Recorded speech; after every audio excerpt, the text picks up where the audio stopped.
હમણાં 3-7 દી પહેલાં મારે ભાવનગર જવાનું થયું. આમ તો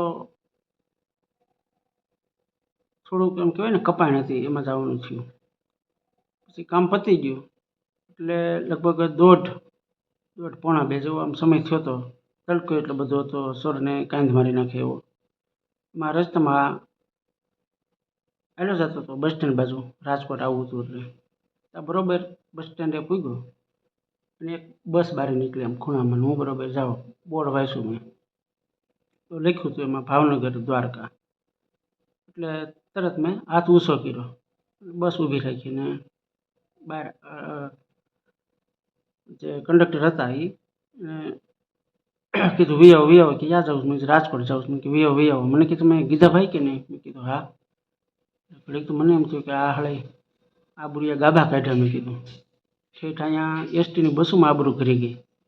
એટલે હું તો અંદર એક સીટ ખાલી હતી ત્યાં બેઠો. મને કે ત્યાં બેહોમાં કે એ બુકિંગવાળી છે, આગળથી સિંહોરથી એક ભાઈ બેહવાના છે, અહીંયા વી આવો કે મારી પાસે બેઠા મોટી ઉંમરના દાદા. મને કે મજા આવી ગઈ કે તમને જોઈ નહીં કે.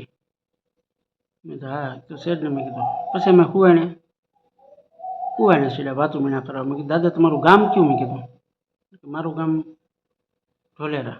મેં કીધું ઓલું સ્માર્ટ સિટીવાળું તો નહીં ને? મને કે એ જ ઢોલેરા, કે એ જ આપણું ગામ ને મારું નામ છે એ કે રાજેન્દ્રસિંહ ચુડાસમા. મેં સારું સારું બાપુ. મેં કીધું મને કે અમારા ગામનો વિકાસ બહુ થયો એ કે 15 કંપનીની બેન્કો અમારા ગામમાં આવી ગઈ. પૈસા કોઈ મૂકે છે કે એ ખબર નથી કે પણ બેન્કો આવી ગઈ છે. પછી મને કે એક મોટો પ્લાન્ટ આવ્યો છે કે સેમી કંડક્ટરનો. હું વાત કરો છો? મને કે હા ધમધમ કામ હાલે છે એ કે પાયા ગળાવાનું ચાલુ થઈ ગયું છે. મેં કેટલાક પાયા પી ગયા કે એમ કામ ધીમું ધીમું હાલે છે, દાળિયા નહીં ને પાછા, એમ દાળિયા મળે નહીં. પ્લાન્ટ તો થવાનો છે સેમી કંડક્ટરનો. મેં કીધું તો તમારું ગામ ભાગશાળી કહેવાય.